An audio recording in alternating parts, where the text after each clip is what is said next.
केडिया नॉमिक्स के फाउंडर सुशील केडिया जुड़े हैं, उनसे समझते हैं कि उनका व्यू मार्केट को लेकर इस समय क्या है। Sushil ji, good morning. 2025 का हमारा आखिरी इंटरेक्शन है। 2025 काफ़ी टफ साल रहा है मार्केट के लिए। हालांकि इंडिविजुअल स्टॉक्स में अगर आपने ढंग के स्टॉक चुने तो फिर भी पैसा बना। 2026 को लेकर क्या व्यू बन रहा है इस समय? पीसीआर से अनुरोध है मेरे स्क्रीन को शेयर करें, चार्ट के साथ हम बात करेंगे। मार्केट के संदर्भ में पहले निफ्टी बैंक निफ्टी की मैं शॉर्ट टर्म चाल बताऊं, और आज मैं चाहूंगा आप मुझे थोड़ा समय दें कि ऐसे भी स्टॉक्स यहां हैं जहां मल्टी बैगर मूव्स शुरू होंगे, और वो छोटे छोटे वाले स्टॉक्स नहीं है, extremely well known, well covered, well govern stocks हैं जो 6 गुना 7 गुना 8 गुना भी 2 साल में हो जाएंगे। हम दोनों चीजों को कवर करने की सीमित समय में कोशिश करेंगे। तो अगर मेरी ये स्क्रीन शेयर हो चुकी है तो देखिए, हम शुरू करते हैं बैंक निफ्टी से। ये दो काली लकीरों के बीच में डेली चार्ट में पूरे दिसंबर भर में बैंक निफ्टी ने लोअर टॉप्स और कंजेस्टेड जोन क्रिएट किया है, ट्रायंगल क्रिएट किया है। जैसे ये 59,550 के ऊपर क्रॉसओवर देगा, 61,500 की सीधी लकीर में चाल आएगी शॉर्ट टर्म ट्रेडिंग के लिए। हो सकता है अगले 3-4 दिन में हम एक बार खाली ऊपर की लाइन तक 59,500 तक जाए और वापस आज के लेवल पे लौट आए सेकंड वीक तक, और ये उछाल थर्ड वीक से आए। हो सकता है हम सीधे ब्रेकआउट दे देंगे। बिल्कुल सिमिलर पिक्चर ये देखिए, निफ्टी की भी चार्ट पे बना हुआ है। एक ट्रायंगल बन रहा है निफ्टी पे। ये जो आप देखोगे साइडवेज जो मूवमेंट आ रही है, मेरे माउस से मैं पॉइंट कर रहा हूँ, ट्रायंगल बन रहा है। जिस दिन इस ट्रायंगल को रिजॉल्व करके हम ऊपर चल देंगे 26,340 के ऊपर, तकरीबन 26,400 पकड़ लो आप, तो मुझे लगता है सीधे 1,500 पॉइंट की एक चाल आएगी। तो ये तो हो गया शॉर्ट टर्म का पिक्चर। पर इसके बाद क्या, जो 27,800 की बात हम बड़े दिनों से कर रहे हैं, उसके बाद क्या? तो संभव है कि एक बार 27,800 जाने के बाद वापस निफ्टी 25,000 भी आए। उसकी पुष्टि हम तब करेंगे जब पहले 27,800 तक हम राइट हो जाए, और वो 27,800 जाके 25,000 आने के बाद निफ्टी 32,000 की छलांग मारेगी, और मुझे लगता है फर्स्ट हाफ में 2026 के हो जाए। तो इस दौर में बड़े बड़े स्टॉक्स भी बहुत बड़ा मूवमेंट दे देंगे, और छोटे स्टॉक्स में तो अंशंट मूव आ जाएगी। एक बार अच्छा। के लिए आज साल का कैलेंडर का पन्ना पलट रहा है। थोड़ी सी कल्पना को छूट देते हैं। अगर आप ये पूछना चाहो उसके बाद क्या, अगर 5 साल का कोई व्यू ले, तो मुझे कहने में जरा भी अतिशयोक्ति नहीं महसूस होती है कि अडानी इंटरप्राइज जैसा स्टॉक 2030 तक क्या पता 2,000 का भाव हो जाए, 10 बैगर हो जाए यहाँ से, या 20,000 का भाव हो जाए। और अगर रिलायंस जैसा स्टॉक 2032 तक 10 गुना ये भी हो जाए, रिलायंस और अंबानी अडानी भी अगर 10 बैगर होंगे, तो 20 बैगर 30 बैगर वाले दुनिया भर के स्टॉक्स भरे पड़े हैं। और 1.5-2 साल की ये जो यातना सी बाजार ने दी है, इंडिसेस में उतनी डैमेज नहीं हुई है। अच्छे अच्छे ब्लू चिप स्टॉक्स है जो 60-65% घट गए 2 साल में, उनके अंदर सिलेक्टिवली यहाँ दबा के खरीदारी करने का समय है। ये थर्मेक्स 7-8 गुना हो जाए, और अगर आपके ये कार्बोरंडम यूनिवर्सल जैसा स्टॉक यहाँ से 8 गुना हो जाए अगले 2-3 साल में, उस तरह के मौके आज बाजार दे रहा है। सारा जीवन निफ्टी और बैंक निफ्टी में उलझे ना रहें, ये सलाह हमने अपने निवेशकों को दी है। ओके। अच्छा सुशील जी, एक पिछले कई दिनों से रॉकेट कॉल नहीं आ रहे आपके। आप क्या सब कुछ अपने क्लाइंट्स के लिए रख रहे हैं? मतलब कुछ हमारे व्यूअर्स के लिए बताइए, तभी थोड़ा सा फेयर डिस्ट्रीब्यूशन रहेगा। तो देखिए, ऐसा है ना कि मैं तो बातों बातों में लपेट के साथ में आपको 4 रॉकेट कॉल तो आपको बता दिए। अब रॉकेट का मतलब थोड़े कि कोई बी ग्रुप का स्टॉक 6 महीने में डबल हो जाए तो ही रॉकेट है। जब हाथी यहां से सिर्फ नाचेंगे नहीं, हाथी उड़ेंगे, ऐसी इंडिया की जवानी सामने आ रही है। तो आप जो बाजार आपको परोसे, उसको आदर पूर्वक स्वाद लेके खाइए। मतलब 56 भोग बाजार परोसने को तैयार है, और हम कहें कि नहीं बस मेरे को तो अभी मैगी खिला दो, मेरा मैगी खाने का मन है, तो मैगी खाने का अलग मौसम आता है। जब ये हाथी उड़ेंगे आसमान में, सिर्फ चलेंगे नहीं, रिलायंस जैसा स्टॉक 2032 तक 10 गुना हो जाए, तो आप सोचो इंडिया कहां पहुंच जाएगा, क्या माहौल होगा पूरे इंडिया का। देखिए, $5 ट्रिलियन इकोनॉमी एक बड़ा ट्रिगर पॉइंट होता है। ये नजरों का छद्म कैसा है। डॉलर रूपी जिस तरह से बिल्कुल बुरी तरह से भाग गया डॉलर रूपी के सामने, 10-11% अगर रूपी में वापस स्ट्रेंथ लौट आए, और हम अपनी ये 7.5% की जीडीपी ग्रोथ को मेंटेन कर ले, तो हो सकता है 2026-27 फाइनेंशियल ईयर के एंड तक हम $5 ट्रिलियन इकोनॉमी को क्रॉस कर जाए। और एक बार वो फिल्टर क्रॉस हो जाता है, तो सारे संसार के मनी एलोकेशन ट्रिगर्स आपको इंक्लूड कर लेते हैं। तो मुझे नहीं पता किस तरह से ये नया एक युग बनेगा, पर अभी तक जो हमने शेयर बाजार की जवानी देखी, वो कुछ नहीं है, ऐसी जवानी सामने आने वाली है। ये अडानी अंबानी के स्टॉक्स बता रहे हैं, और कार्बोरंडम यूनिवर्सल और ये थर्मेक्स जैसे हमारे पास 100 स्टॉक्स की लिस्ट है। आपको 1 घंटे का टाइम देना पड़ेगा मुझे। मेरे पास उड़ते हाथियों की 100 स्टॉक्स की लिस्ट है, तो रॉकेट्स नहीं, अब इनको हम बोलेंगे फ्लाइंग एलिफेंट्स।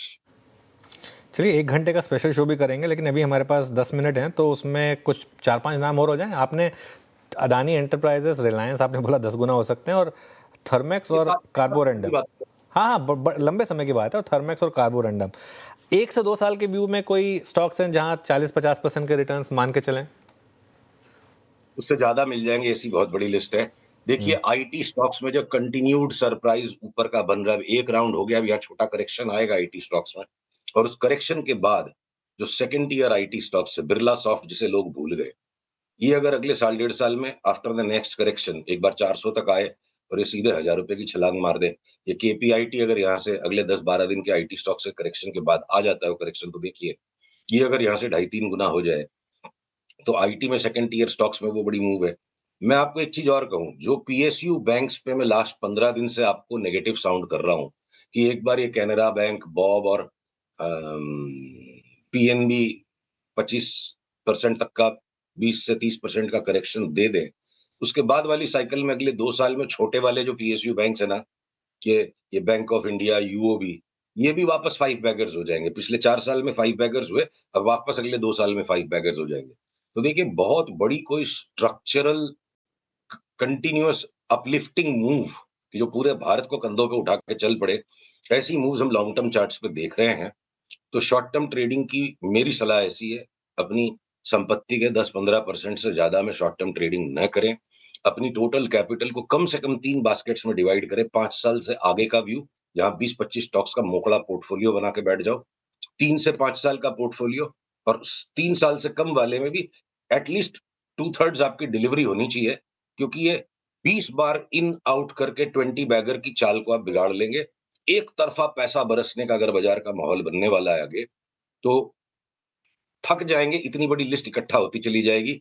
जिस किसी कंपनी में थोड़ा भी मेरिट है, जब कंप्लीट ये एक ब्लू डार्ट जैसा स्टॉक यहाँ से फाइव बैगर अगर हो गया तो मेरे को कोई बड़ी बात नहीं लगती। क्रिसिल जैसा स्टॉक अगर फाइव बैगर हो गया यहाँ से 3 साल में, तो कोई बड़ी बात नहीं है।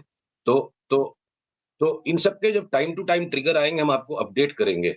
अब अगर आपके अब्रेसिव्स के जितने स्टॉक्स है, खाली कार्बोरंडम यूनिवर्सल नहीं, एक भी अब्रेसिव का ऐसा स्टॉक मेरे को नहीं लगता है कि जिसको लेना नहीं चाहिए। सारी की सारी चीख रहे हैं, तो उसमें से सिलेक्ट करके आप 2-3 ही लोगे। तो जब ये इंडस्ट्रियल्स में, अब ये एमएनसी के स्टॉक्स, अगर मैं छोटे साल भर के व्यू के लिए बोलूं, जॉन कॉकरिल टाइप के कम से कम भी 20 स्टॉक्स की लिस्ट है, जो हमें लगता है अगले 1 साल में डबल हो जाएंगे। हिंदुस्तान लीवर, पिछले 7 साल में इसने कोई रिटर्न नहीं दिया, अगर आप देखो तो। 2020 के कोलैप्स के बाद, मार्केट कोलैप्स के बाद हिंदुस्तान लीवर सबसे पहले ऊपर भाग गया, और वो उसकी 2021 की प्राइस हाईएस्ट हो गई। 4 साल से हिंदुस्तान लीवर उस हाई को क्रॉस नहीं कर पाया है। अगले 3-6 महीने में एक बार 2200 जा 3200 जाके वापस थोड़ा अच्छा खासा करेक्शन दे दे, और अगले 6-7 साल ये Hindustan Lever, Nestle, Asian Paints जैसा स्टॉक जो हम 2200 से 3200 की हिम्मत कर पाए थे, शॉर्ट टर्म में आप देखोगे कि ये बर्जर पेंट्स, नेरोलैक, ये डबल ट्रिपल हो जाए साल भर में, और एशियन पेंट्स भी एक बार 3200 के थोड़ा करेक्शन दे, और अगले साल जो भी दिवाली के बाद से अगले 5 साल में एशियन पेंट्स 3 गुना हो गया, तो बड़ी बात नहीं है। ये मैं सिर्फ चार्ट्स को देख के कह रहा हूँ। 5 ट्रिलियन इकोनॉमी, देशभक्ति, भारत माता से प्रेम, ये बातें मेरी थिंकिंग को बिल्कुल इफेक्ट नहीं कर रही है। कंप्लीट डिस्पैशनेट चार्ट वॉचिंग कि golden period for investors, golden period for quality stocks लौट के आने वाला है, और भारत में हाथी अब आसमान में चलेंगे, धरती पे बहुत दिन चल रही है। काफ़ी बुलिश साउंड कर रहे हैं आप। ये जो बीएससी जैसे स्टॉक्स पर आपने एक अग्रेसिव व्यू लिया था, वो इंटैक्ट है अभी भी, सुशील जी? हाँ, अभी भी जो एक ऊपर की एक राउंड की जो चाल बाकी है, अभी हमने शॉर्ट टर्म ट्रेडिंग में ठीक है अपने क्लाइंट्स को एग्जिट कराया, वो वापस हम री एंट्री करेंगे। तो 4200 का जो बीएससी का कॉल है वो इंटैक्ट है। जिस दिन भी बदलेगा तो मैं सबसे पहले आपके पूछे बिना बता दूं। ओके। चलिए, एक चीज़ आपसे पूछनी थी फिर, जो इस समय पहले आपको क्या लग रहा है निफ्टी पर, सबसे पहले क्या आएगा? एक करेक्शन आएगी 25,000 की, या सीधा 27,000 वाला मूव आएगा ये?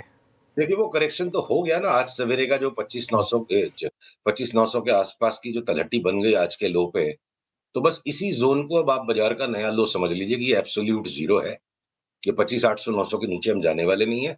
अगली चाल में अगर एक ही बार में हम 26,400 के ऊपर चले गए तो 27,800 ट्रिगर हो जाएगा, नहीं तो क्या पता एक बार वापस 25,900 थोड़ा सा तरसाने के लिए लोगों को लौट आई है। तो 25,900 से 27,800 की रेंज को हम पकड़ के चल रहे हैं, और 27,800 भी अनुज जी थोड़ी दबी जबान से मैं कह रहा हूँ, क्या पता मार्केट उसके ऊपर भी सरप्राइज कर दे। अच्छा, चलिए वो जो आपके बड़े टारगेट्स हैं वो हम काम करेंगे अगले साल, यानी कि न्यू ईयर के फर्स्ट शो में आपके साथ डिस्कस करेंगे जो आपके बड़े टारगेट्स हैं, और वो थोड़ा सा एक स्पेशल शो करेंगे उसके लिए।